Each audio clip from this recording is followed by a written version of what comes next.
भी मेरे ख्याल से चल गया। सही है, चल गया।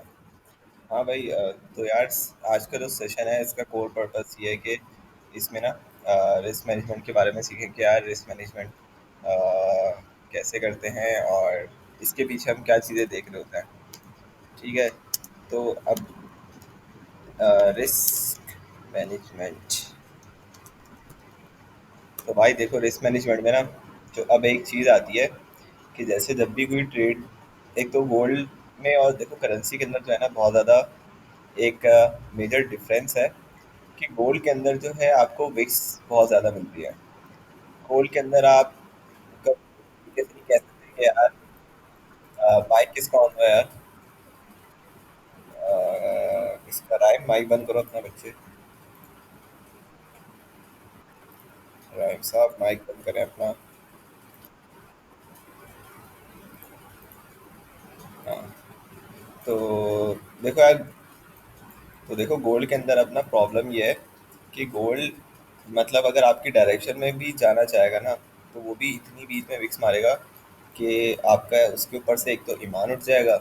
ठीक है, और दूसरी बात यह है कि अगर लेट्स से आप एक गलत ट्रेंड में भी बैठे हुए हो ना, बट अगर आपने पोजीशन थोड़ा मतलब डिफरेंट क्राइटेरिया देख के लगाई हुई है ना, तो let's say if you are even even in the wrong trend, तो आप स्टिल एक प्रॉफिटेबल जो है ट्रेड में जा सकते हो। पहली बात। दूसरी बात यह है कि जैसे आप लेट्स से यार यहाँ देख लो या फिर इस जगह पे देख लो, आप देखो वो मतलब ट्रेंड में गया है, बट लेट्स से कोई बंदा यहाँ से एंटर हुआ, लेट्स से, ठीक है, उसने बोला यार मैं यहाँ से, चलो ये गैप है यहाँ से एंटर लेता हूँ। बट उसने उसकी जगह पे जाने के लिए भी उसने क्या किया, उसने तकरीबन ये जगह थी, ठीक है, उसने इस जगह से तकरीबन कहाँ तक चला गया, ये 11 तक आ गया। कहाँ पर ये 17 और कहाँ पर ये 11 गया, वो उसी जगह। ठीक है, बट वो काफ़ी सारी विक मार के चला गया जिसमें उसकी एसल वैसल सारी दुनिया जो है उड़ उधड़ चुकी होगी। तो ये सबसे बड़ा मसला है गोल्ड का। बट अब इसमें एक और अपना दूसरी चीज़ भी साथ सामने आ जाती है कि लेट्स से अगर वो बंदा जो है यहाँ से इंटर हो गया, ठीक है, उसने पहली जो विक मारी 14 पे मारी, तकरीबन 15 पे, ठीक है, 15 से उसने उसको वापस एक हाई क्या दिया, उसने 22 का हाई दिया। लेट्स से अगर वो मतलब एक बंदा 18 से भी बैठा है, सही है, तो वो फिर भी उसको क्या नाम है, उसने 50 पिप्स दे दिए।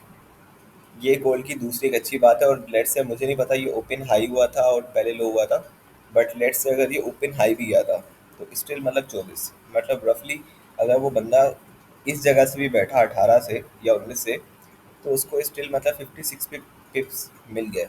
लेट्स से अगर वो रॉन्ग ट्रेंड में भी था, तो ये गोल्ड की एक अच्छी बात है कि अगर आप एक रॉन्ग ट्रेंड में भी समटाइम होते हो, बट आपकी पोजीशन का क्राइटेरिया अगर आप थोड़ा सा डिफरेंट रखो, तो एक आप अच्छा निकल सकते हो। ठीक है, अब उससे मुराद मेरा क्या है कि अब अक्सर आपने देखा होगा कि यार एक मैं ना आपको एक रेंज बता रहा होता हूँ कि यार एक रेंज है, आप जो है उसके अंदर एंट्री लो, सही है। अब उस रेंज में क्या हो रहा होता है कि मेरा बताने का वो मकसद टोटल ये होता है कि देखो एक मैंने आपको एक हाई बता दिया, एक मैंने आपको मिड बता दिया, और एक मैंने आपको उसके लो का बता दिया कि यार ये एक रेंज है, इसके अंदर एंटर हो जाओ। अब इसके अंदर मेरा बताने का क्या मकसद होता है, देखो आई डोंट नो कि मतलब मार्केट यहाँ से उठ जाएगी, मार्केट यहाँ से उठ जाएगी, मार्केट यहाँ से उठ जाएगी, ओके, मुझे नहीं पता। बट मुझे ये पता है कि मार्केट यार यहाँ से उठने की प्रोबेबिलिटी इज़ वेरी हाई। तो लेट से आपने एक यहाँ से एंट्री लगा ली, एक आपने यहाँ से लगा ली, एक यहाँ से लगा ली, और सम टाइम मैं क्या करता हूँ, मैं मिड से एंट्री बताता हूँ।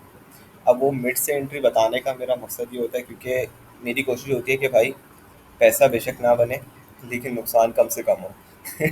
सही है, पैसा बेशक कम बन जाए, बस नुकसान जो है मतलब जो बंदे आपके साथ ट्रेड कर रहे हैं उस बंदे का नुकसान कम से कम हो, जितना कम होगा उतना लाइक उनके लिए एक अच्छी बात है। Who is no other। ठीक है, तो अब मतलब जितना नुकसान कम से कम है वो एक अच्छी चीज़ है। पैसा अगर कम बन रहा है, अगर आपको देखो वीक में 3 ट्रेड मिली हैं बट एक एसएल नहीं हो रहा, तो इट्स गुड। बट अगर आप वीक में 5 ट्रेड करो और आपको क्या नाम है उसमें 2 एसएल हो जाए और आप 3 ट्रेड में रहो, तो एट लास्ट आप लॉस में भी हो गए। और मतलब लेट से आपके अगर 40 पिप के ही एसएल चल रहे हैं, तो अच्छा यार, हाँ अगर 40 पिप्स के आपके देखो SLV चल रहा है, कहाँ पे एवरेजिंग, यहाँ पे थोड़ी सी कर लेते हैं। एवरेजिंग से मुराद है कि लेट से आपने वीक में ली 5 ट्रेड्स, ठीक है। अब उन 5 में से आपके लगे 2 के SL और 3 के लगे आपके TP, लेट से, ठीक है। SL आपके थे 40 पिप्स के, ठीक है, जो कि इक्वल हो गया आपके मतलब आप कर दो 2 × 40 आपके होगा ये तकरीबन 80, ठीक है। 80 पिप्स के हो गए आपके SL। लेट से आप मतलब TP कितना लेके चल रहे होगे, ज़्यादातर हम क्या मतलब 50-60 के ऊपर तो बी करा देते हैं, 30 के बाद ही मैं बी करा देता हूँ, ठीक है। लेट से आपका मतलब 80 ही हो गया। 80 मल्टीप्लाई आपका 3 कितना हुआ, कहाँ चला गया, 80 × 3 कितना हो गया भाई, 8 16 24 240, ठीक है। अब 240 में से आप 180 80 तो निकाल दो, 160 हो गया। अब उसके बाद क्या होता है कि आपका सिर्फ 40 पिप नहीं होता, अब 40 पिप में भी हमारी 2 एंट्रीज होती हैं, एक हम ऊपर से बैठे होते हैं, एक नीचे बैठे होते हैं। तो इसमें से आप मतलब कोई मतलब एक 120 पेस पे आ जाओगे और कोई बड़ बड़ मारे तो आप और नुकसान में। तो इट्स बेटर कि यार आप ट्रेड ना करो, सही है। अगर आपकी प्रॉपर एक कंडीशन नहीं है तो it's better to not trade rather than entering into like कोई भी फालतू की ट्रेड और उसको आके आप नुकसान करो। दूसरी बात, अब जब आपको एक एंट्रीज बताई जाती हैं, जैसे अब मैंने एक आपको एक यहाँ से एंट्री बता दी या सब टाइम मैं ऊपर से बताता हूँ, वो डिपेंड कर रहा होता है कैरेक्टर मार्केट रिएक्शन दे रही होती है, ठीक है। जैसे मुझे परसों जब मैंने ट्रेड दी थी तो मुझे एक जगह पे एक कैंडल दिख गई थी कि यार ये कैंडल बहुत अच्छी बनी है, इस कैंडल पे जाएगा ही जाएगा। आई डोंट नो, मैं से मैंने यहाँ से जो है ना 2 4 एक्स्ट्रा ऐड कर दी थी क्योंकि मुझे कंफर्मेशन हो गई थी। जो विक में हम एंट्री देते हैं उसमें हमारे पास कंफर्मेशन नहीं होती, बस हमारे पास ट्रेंड होता है कि हाँ मार्केट यहाँ से उठ के ऊपर जा रही है, बट वी डोंट नो कि ये इसी कैंडल पे जाएगा कि नहीं जाएगा। बट जो कैंडल्स होती हैं, जैसे ये एक बुलिश कैंडल बनी, यहाँ से मैंने 3 4 पोजीशन ऐड की थी क्योंकि मुझे यहाँ पे कंफर्मेशन होती, बट ये वाली कंफर्मेशन आप किसी को नहीं बता सकते। सब ये आप खुद भी एग्जीक्यूट नहीं कर सकते क्योंकि बहुत ज़्यादा होता है, मतलब एक एक सेकंड में नीचे लगा और ऊपर निकल गया, ठीक है। तो अब आपको जब वीक में एंट्री दी जा रही होती है और उसमें आपको लेट्स से मैं एक रेंज बता रहा हूँ, रेंज बनाने का क्या फ़ायदा है, ये तो फ़ायदा हो गया कि भाई रेदर देन कि आप फालतू की ट्रेड्स में बैठो, आप वीक में 2 4 अच्छी ट्रेड कर लो, ठीक है। आपको 3 मिलती हैं आप 3 कर लो, 4 मिलती हैं 4 अच्छी ट्रेड कर लो, बट आप फालतू की ट्रेड में ना बैठो, फालतू की ट्रेड में बैठोगे नुकसान होगा। वीक में 1 2 अच्छी मिलनी है, 1 2 अच्छी लो, घर जाओ, बहुत अच्छी बात है।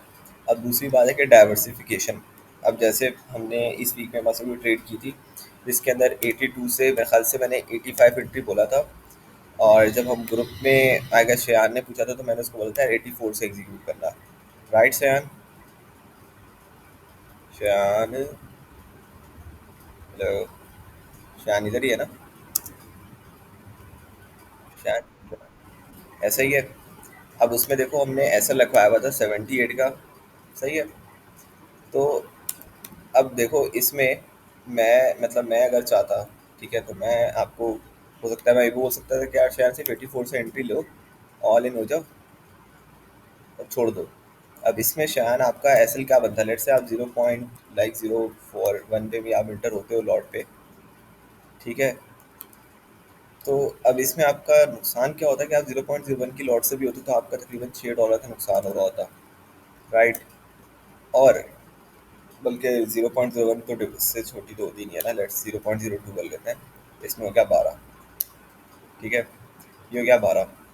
अब सब शयान को ये बात बता दी कि शयान देखो आपने 84 से नहीं लेनी, आपने 85 से 82 की रेंज में लेनी है। तो अब शयान क्या करेगा, शयान ने देखो एक 0.02 की जहाँ 12 पे लगानी 84 पे लगानी थी, वो शयान ने क्या किया, एक 0.01 की उसने लॉट लगाई, कहाँ से, उसने 84 से लगाई, ठीक है।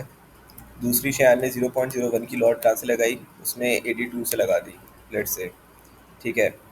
अब जब शयान की 0.01 वाली लॉट का जो एसएल होगा, अगर लेट से एसएल उसका लग भी जाता है, लेट से उसका एसएल लग भी जाता है, तो वो कितना एसएल बनेगा, $6 का, ठीक है। इसका एसएल लगेगा $4 का, ठीक है। तो यहाँ पे नुकसान कितना होगा, नुकसान यहाँ पे होगा $10 का, जहाँ पे आपका 12 का नुकसान हो रहा था वहाँ पे आपका 10 होगा। ये डाइवर्सिफिकेशन का थोड़ा सा आपको फ़ायदा होता है। एक फिक्स पॉइंट से एंटर होने से बेहतर है कि आप ऊपर से लाइक लेट से अगर कोई इससे बड़ी पोजीशन भी लगाता है 0.05 की लगाता है, तो वो एक 0.02 के ऊपर से ओपन पोजीशन कर ले और नीचे से कोशिश करे कि जितना नीचे से 82 से 82 के नीचे उसको एक लाइक एब्रप्ट मूवमेंट में भी मिलती है, तो वो दूसरी पोजीशन वहाँ से लगाए, ताकि उसका एसएल कितना छोटा होगा उतना अच्छी बात है। हमेशा ये सोच के चलो कि भाई एसएल लगेगा, ताकि आप पोजीशन जो है बहुत ज़्यादा जितनी आप मतलब तरीके से लगाओ, अदरवाइज आप वो टक टक करके पोजीशन लगा लेते हैं बंदे। तो दूसरा ये क्राइटेरिया है कि आपके लॉसेस कम होने चाहिए। जितना मैंने टाइम लगाया कि भाई देखो, कोई भी मतलब हर स्ट्रेटजी जो मार्केट में है ना, कोई बंदा लाइनें यूज़ करता है, कोई बंदा रेक्टेंगल यूज़ करता है, कोई बंदा फिबोनाची यूज़ करता है, जो मर्जी यूज़ करता है, हर चीज़ मार्केट में वर्क करती है। बट मार्केट में जिस चीज़ को हम बिल्कुल बहुत ज़्यादा जो है ना इग्नोर करते हैं, वो है रिस्क मैनेजमेंट। रिस्क मैनेजमेंट के बगैर आपको क्या नाम है माइकल सेलर भी आके ट्रेडिंग करा देना, तो आप प्रॉफिटेबल नहीं हो पाओगे, क्योंकि मार्केट में हर बंदे के एसएल लगते हैं। अगर आप एक दो एसएल के अंदर अपना अकाउंट वॉश करा लो और एक दो एसएल के अंदर अकाउंट डबल कर लो, तो आप कुछ बनने वाला नहीं है। क्योंकि जब दो चार दफ़ा आपके एक साथ ही अकाउंट वॉश होंगे ना, तो फिर आप कुछ कर भी नहीं पाओगे। आप बोलोगे बस बहुत था जो मैंने ज़िंदगी में करना था ट्रेडिंग में, अब मैं कुछ नहीं कर रहा।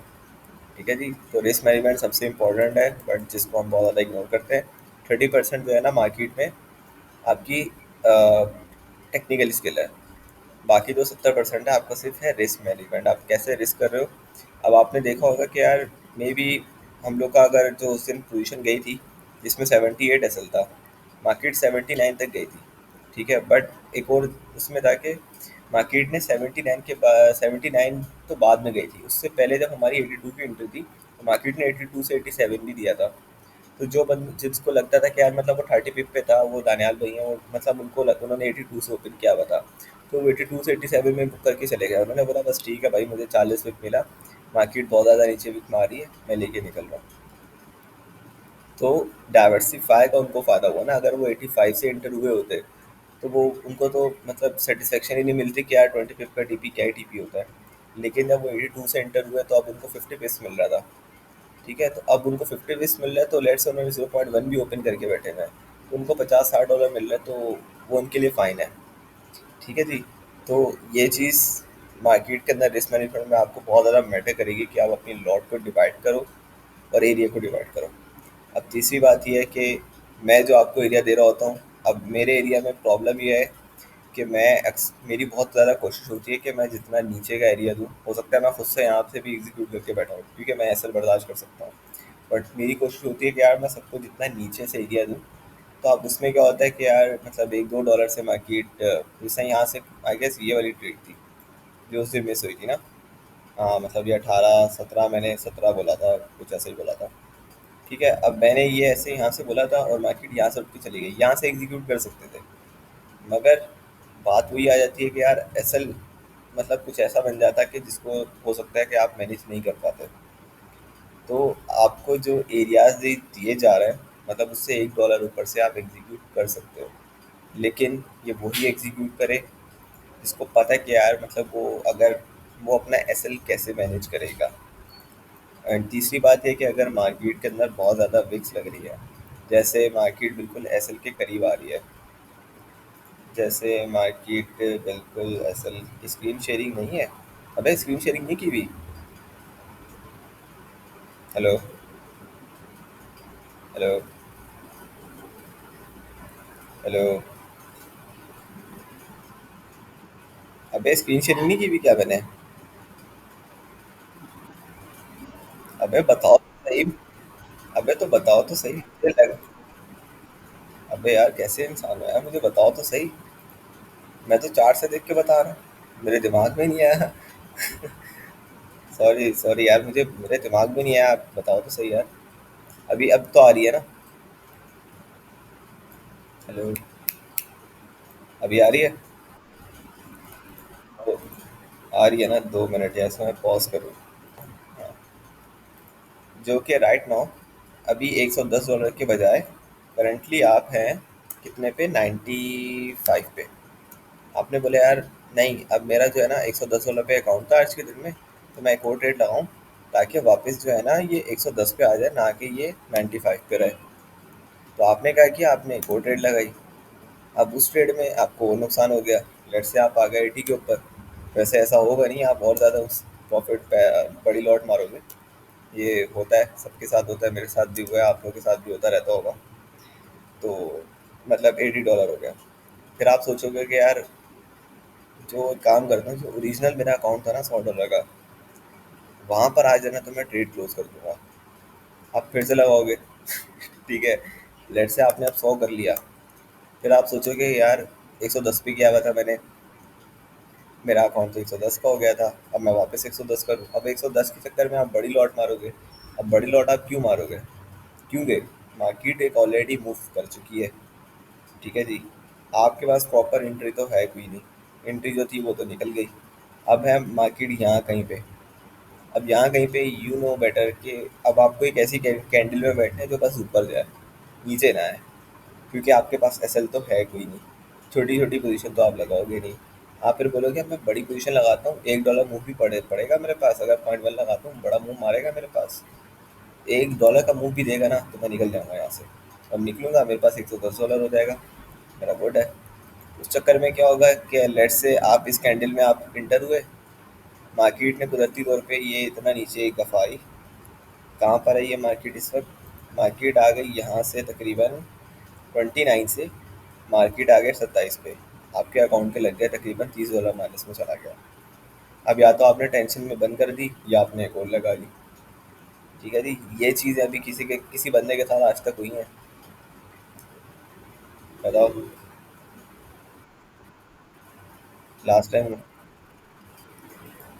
अबे भाई, ये चीज़ें ना बहुत ज़्यादा होती हैं। ठीक है, ये फेज़ मैंने तकरीबन 1 साल ट्रेडिंग में गुजारा है। इस फेज़ में कि मतलब मेरा जो प्रॉफिट हो रहा है, मैं क्या करता हूँ कि यार इस प्रॉफिट को अकाउंट के अंदर रखता हूँ और बोलता हूँ कि यार अब इसको डबल करते हैं। फिर मैं क्या करता हूँ, मैं ब्रेक इवन पे आ जाता हूँ। अगर ब्रेक इवन से नीचे जाता हूँ, फिर मैं बोलता हूँ यार ब्रेक इवन करते हैं। जब ब्रेक इवन आता है, फिर मैं बोलता हूँ यार जो प्रॉफिट था उसको भी रिकवर करते हैं। ठीक है, ये तीन तीन चार चीज़ें। अब इन तीन चार में क्या होता है, अकाउंट बढ़ जाता है। एंड में बड़ी लॉट मारते हैं कि यार मतलब $1-2 मूव भी मिले तो निकल जाएंगे हम, और वो नहीं हो पाता। ठीक है जी, ये मेरे साथ होता रहा है बॉस, मेरे साथ के और बहुत है, सबके साथ होता रहा है। तो ये यकीनन आप सबके साथ भी होता होगा।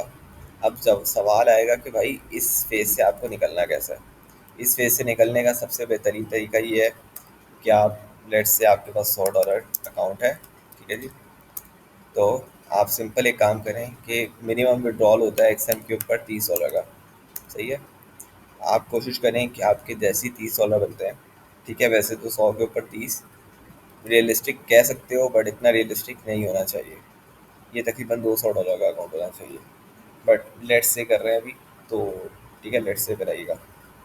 तो अब जैसे $30 है ना, तो अब आपने क्या करना है कि आपका जैसे $30 बन रहा है, तो भाई डू वन थिंग कि आप उसको विड्रॉ करो। जैसे जैसे डे एंड होता है ना, आप विड्रॉल लगा दो।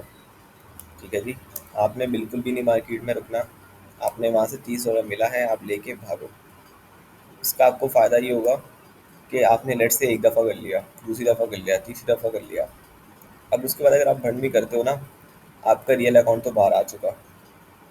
ठीक है जी, तो अब आपके प्रॉफिटेबल होने के चांसेस बहुत ज़्यादा बढ़ जाएंगे।